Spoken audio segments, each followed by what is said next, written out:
Hello दोस्तों, मैं विकास सिंह आपका आईडू एकेडमी में स्वागत करता हूं। दोस्तों, ये पॉलिटी टेस्ट सीरीज़ का सेट 1 है। तो स्टार्ट करते हैं पॉलिटी टेस्ट सीरीज 1। ओके, तो फर्स्ट क्वेश्चन है, लोकसभा का प्रोटेम अध्यक्ष नियुक्त किया जाता है। लोकसभा का प्रोटेम अध्यक्ष नियुक्त किया जाता है। ऑप्शन ए भारत के राष्ट्रपति के द्वारा, ऑप्शन बी भारत के उपराष्ट्रपति के द्वारा, ऑप्शन सी भारत के प्रधानमंत्री द्वारा, ऑप्शन डी भारत के मुख्य न्यायाधीश द्वारा। तो जो प्रोटेम अध्यक्ष है वो नियुक्त किया जाता है भारत के राष्ट्रपति के द्वारा। ठीक है, नेक्स्ट क्वेश्चन करते हैं। लोकसभा में भारत के राष्ट्रपति के द्वारा एंग्लो इंडियन समुदाय के कितने सदस्यों को मनोनीत किया जाता है? ऑप्शन ए 12 सदस्य, ऑप्शन बी 8 सदस्य, ऑप्शन सी 4 सदस्य, ऑप्शन डी 2 सदस्य। जल्दी से कमेंट सेक्शन में आंसर आप लिखिए। इसका आंसर होगा ऑप्शन डी 2 सदस्य। केवल 2 सदस्य होते हैं जो कि लोकसभा में राष्ट्रपति द्वारा एंग्लो इंडियन समुदाय से चुने जाते हैं। नेक्स्ट क्वेश्चन देखते हैं। भारत के संविधान के अनुच्छेद 70 के अंतर्गत राष्ट्रपति एवं उपराष्ट्रपति की अनुपस्थिति में कौन राष्ट्रपति होगा? कहने का मतलब ये है कि जो राष्ट्रपति अगर नहीं है और उपराष्ट्रपति नहीं है तो कौन होगा? ऑप्शन ए लोकसभा अध्यक्ष, ऑप्शन बी भारत के प्रधानमंत्री, ऑप्शन सी भारत के मुख्य निर्वाचक आयुक्त, ऑप्शन डी भारत के मुख्य न्यायाधीश। तो जल्दी से कमेंट सेक्शन में आंसर दीजिए। ठीक है दोस्तों, तो इसका आंसर होगा ऑप्शन डी भारत के मुख्य न्यायाधीश। और ये क्वेश्चन जो है उत्तराखंड आरओ में आया हुआ है। नेक्स्ट क्वेश्चन देखते हैं। निम्नलिखित राज्यों में किस विधानमंडल में द्विसदनीय है? कौन सा राज्य का विधानमंडल है जो द्विसदनीय है? तो ऑप्शन है तमिलनाडु, बी त्रिपुरा, सी पश्चिम बंगाल और डी बिहार। तो इसका आंसर होगा डी बिहार। बिहार में द्विसदनात्मक जो है मंत्रिपरिषद है और ये उत्तराखंड के आरओ में क्वेश्चन आ चुका है। नेक्स्ट क्वेश्चन देखते हैं। भारतीय संविधान कौन से देश के संघ के सदृश है? भारतीय संघ कौन से देश के संघ के सदृश है? ये क्वेश्चन का ऑप्शन है ए संयुक्त राज्य अमेरिका, B Australia, C Switzerland and D Canada. तो इसका आंसर है डी कनाडा। ये उत्तराखंड आरओ में क्वेश्चन आ चुका है, तो आपके आने वाले एग्ज़ाम के लिए ये क्वेश्चन जो है वो इम्पॉर्टेंट हो जाते हैं। नेक्स्ट क्वेश्चन है, भारत में केंद्र शासित प्रदेशों की कुल संख्या कितनी है? भारत में केंद्र शासित प्रदेशों की कुल संख्या कितनी है? Option A 5, option B 6, option C 7 and option D 8। जल्दी से कमेंट सेक्शन में आंसर लिखिए। ठीक है दोस्तों, तो मैं आंसर आपको बता देता हूँ।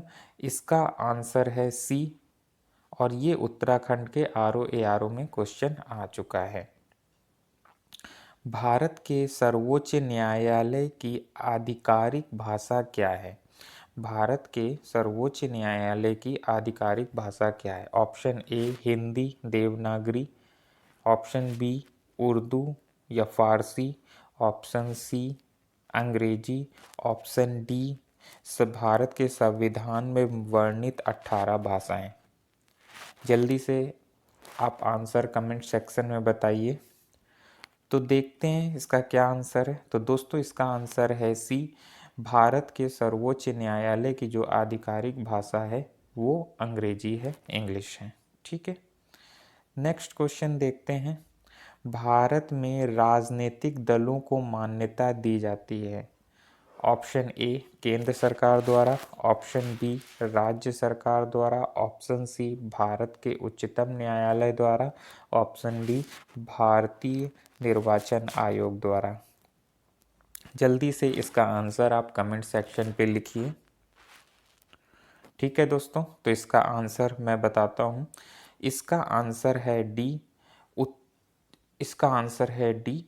मतलब भारत के जो राजनीतिक दल हैं उनको मान्यता जो है भारतीय निर्वाचन आयोग द्वारा ही दी जाती है। ये क्वेश्चन भी उत्तराखंड के RO ARO में आ चुका है, तो ये इम्पोर्टेंट क्वेश्चन है। नेक्स्ट क्वेश्चन देखते हैं हम लोग। भारतीय निर्वाचन आयोग विधिक संस्था है, प्रशासनिक संस्था है, अधिनियमित संस्था है कि संवैधानिक संस्था है? तो जो भारतीय निर्वाचन आयोग है वो एक संवैधानिक संस्था है। ऑप्शन डी इसका आंसर होगा। और ये भारत के संविधान में भारतीय निर्वाचन आयोग के बारे में मेंशन है, डिटेल दी हुई है, इसलिए ये एक संवैधानिक संस्था है। इसका आंसर डी है। और ये भी क्वेश्चन उत्तराखंड के RO ARO में आ चुका है, तो ये आपके एग्जाम में भी आ सकता है। नेक्स्ट क्वेश्चन है, भारत में सूचना का अधिकार किस वर्ष पारित किया गया था? भारत में सूचना का अधिकार किस वर्ष पारित किया गया था? तो इसका ऑप्शन है 2004 में, 1999 में, 2005 में कि डी 2009 में? तो इसका आंसर है 2005 में। भारत में जो सूचना का अधिकार है वो 2005 में जो है वो पारित किया गया था। और ये भी क्वेश्चन उत्तराखंड के RO ARO में आ चुका है। नेक्स्ट क्वेश्चन, मार्ले मिंटो सुधार अधिनियम 1909 का मुख्य प्रावधान कौन नहीं है? पहला ऑप्शन विधान परिषद के आकार में वृद्धि। सेकंड ऑप्शन केंद्रीय विधान परिषदों में सरकारी बहुमत। सी ऑप्शन सांप्रदायिक और पृथक निर्वाचन पद्धति। डी ऑप्शन केंद्रीय विधान परिषद में निर्वाचित सदस्यों को स्थान ना देना। तो इसका जो आंसर है वो डी है। ये गलत है। केंद्रीय विधान परिषद में निर्वाचित सदस्यों को स्थान नहीं, तो ये इस अधिनियम में प्रावधान नहीं था। ये क्वेश्चन आपका MP PCS और UP PCS दोनों में क्वेश्चन पूछा जा चुका है। अगला क्वेश्चन है कि 93वां संविधान संशोधन किससे संबंधित है? ऑप्शन ए पंचायती राज संस्था से, ऑप्शन बी मौलिक कर्तव्यों से, ऑप्शन सी भारत के उत्तर पूर्वी राज्यों से, ऑप्शन डी शिक्षण संस्थानों में OBC के आरक्षण से। जल्दी से इसका आंसर आप लोग कमेंट सेक्शन में दीजिए। ठीक है, तो इसका आंसर देखते हैं हम लोग। इसका आंसर है डी शिक्षण संस्थानों में OBC के आरक्षण से। तो जो 93वां संविधान संशोधन था इसमें जो है शिक्षण संस्थानों में OBC के जो आरक्षण हैं उसके बारे में बताया गया है। नेक्स्ट क्वेश्चन है, निम्नलिखित में से एक भारत सरकार अधिनियम 1935 की मुख्य विशेषताओं में नहीं है। याद रखिएगा, नहीं थी। तो हम इस चीज़ को देख लेते हैं। ऑप्शन जो ए है वो ये कि यह प्रांतीय स्वायत्तता के सूत्रपात का एक संकेत था। बी यह अधिनियम में अखिल भारतीय महासंघ का प्रावधान था। ऑप्शन सी इसमें प्रांतीय स्तर पर द्वैध शासन प्रणाली को समाप्त कर केंद्र में लागू किया गया था। ऑप्शन डी अवशिष्ट विषय प्रांतीय विधायिकाओं को आवंटित किए गए थे। तो इसमें ऑप्शन जो डी है वो सही है। ये जो ऑप्शन डी है ये अधिनियम 1935 में नहीं था। ठीक है, नेक्स्ट क्वेश्चन हम लोग देखते हैं। निम्नलिखित में से किस अधिनियम द्वारा संवैधानिक निरंकुशता का सिद्धांत दिया गया था? तो ऑप्शन ए है 1909 का भारतीय काउंसिल अधिनियम। ऑप्शन बी 1919 का भारत सरकार अधिनियम। ऑप्शन सी 1935 का भारत सरकार अधिनियम एंड ऑप्शन डी 1947 का भारतीय स्वतंत्रता अधिनियम। किस अधिनियम के द्वारा संवैधानिक निरंकुशता का सिद्धांत प्रवृत्त किया गया? ऑप्शन, इसका आंसर जो है वो सी होगा। 1935 के भारत सरकार अधिनियम द्वारा संवैधानिक निरंकुशता का सिद्धांत प्रवृत्त किया गया था। ठीक है, याद रहेगा। और ये आपका मध्य प्रदेश पीसीएस में क्वेश्चन पूछा जा चुका है। नेक्स्ट क्वेश्चन देखते हैं हम लोग। 1773 का जो रेगुलेटिंग एक्ट अधिनियम पहला कदम था, 1773 का रेगुलेटिंग अधिनियम पहला कदम था जिसने ऑप्शन ए ब्रिटेन की सदस्य संसद को भारत पर विधि बनाने के अधिकार पर बल दिया। ऑप्शन बी विधायिका को कार्यपालिका से अलग किया। ऑप्शन सी न्यायपालिका को कार्यपालिका से अलग किया। ऑप्शन डी विधि निर्माण का केंद्रीयकरण किया। तो इसमें कौन सा आंसर सही है वो जल्दी से आप लोग कमेंट सेक्शन पे लिखिए। ठीक है, तो इसका आंसर हम लोग पता करते हैं। इसका आंसर है ए, ब्रिटेन की संसद को भारत पर विधि बनाने का अधिकार बल दिया गया। तो जो 1773 का रेगुलेटिंग अधिनियम एक्ट था उसमें ब्रिटेन की जो संसद थी वो भारत के लिए विधि बना सकती थी। ये क्वेश्चन आईएएस प्री में आ चुका है, तो ये क्वेश्चन भी आपके एग्ज़ाम के लिए इम्पॉर्टेंट हो जाता है। नेक्स्ट क्वेश्चन है, ब्रिटिश भारत के निम्नलिखित प्रांतों पर विचार कीजिए। उन प्रांतों को पहचानिए जहां 1937 में भारतीय राष्ट्रीय कांग्रेस का मंत्रिमंडल नहीं था।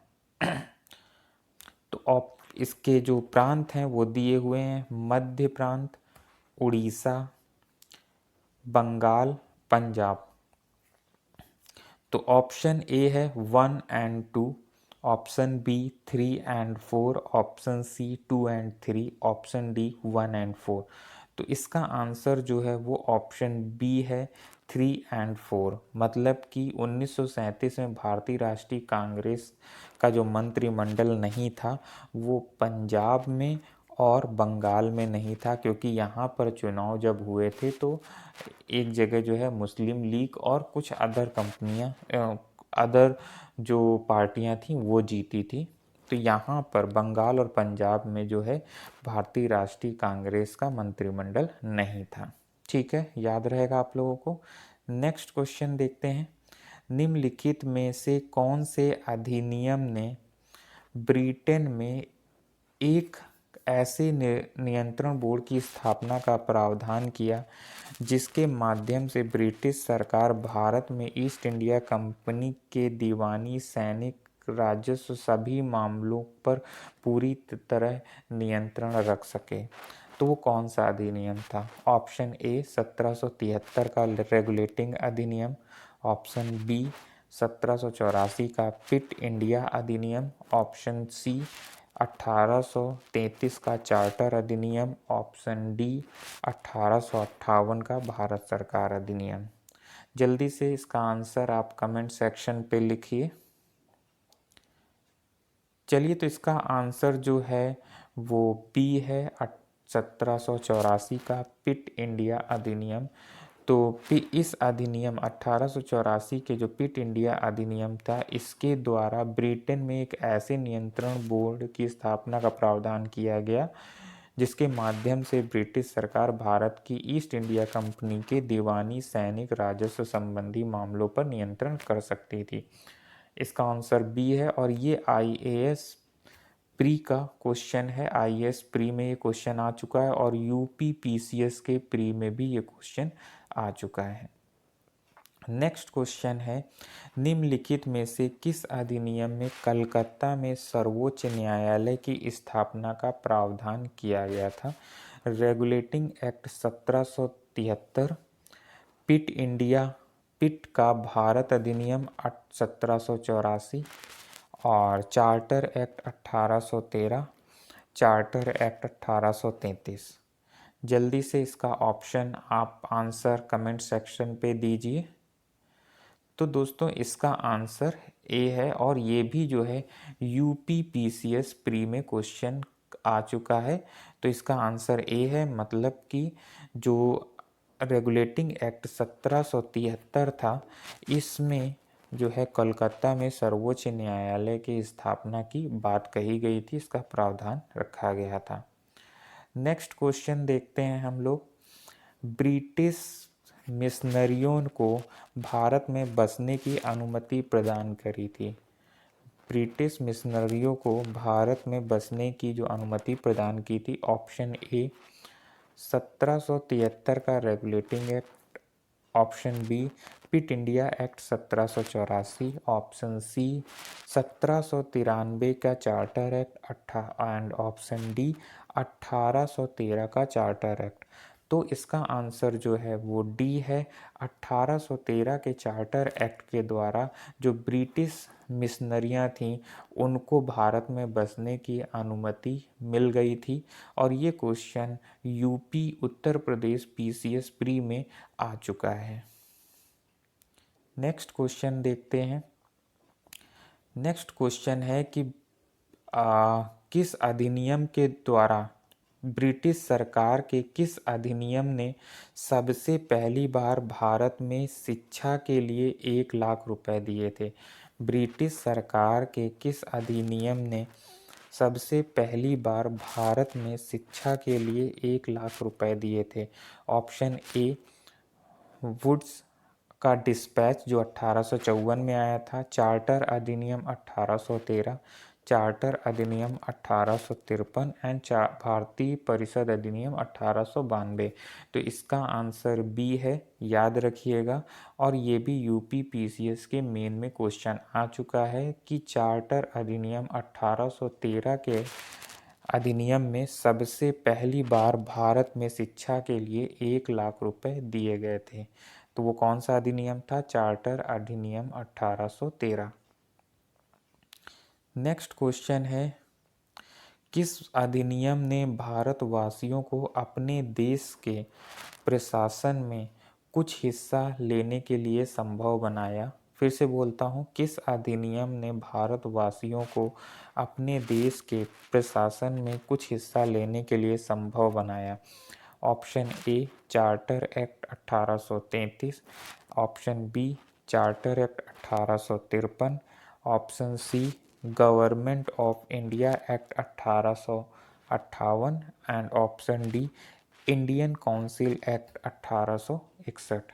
तो जल्दी से इसका आंसर आप लोग कमेंट सेक्शन पे लिखिए। ओके दोस्तों, तो इसका आंसर जो है वो ए है।